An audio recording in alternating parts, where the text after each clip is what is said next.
In this video, I'll show you how to download and use Twitch on your MacBook Air or MacBook Pro.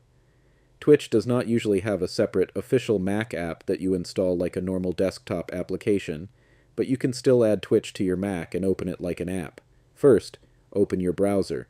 You can use Safari, Google Chrome, or any browser you prefer.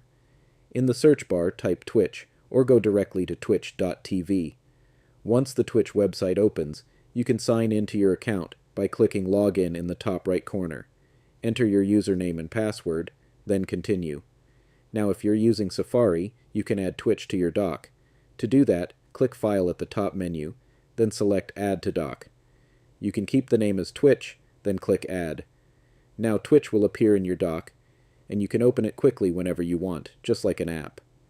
If you're using Google Chrome, open Twitch, then click the three dots in the top right corner. Go to Cast, Save, and Share, then click Install Page as App or Create shortcut, depending on your Chrome version. Make sure the option to open it as a window is selected, then click Install or Create. And that's it. Twitch is now added to your MacBook Air or MacBook Pro, and you can open it directly without typing the website every time. So that's how you can download or install Twitch on a MacBook. Thanks for watching, and I'll see you in the next video.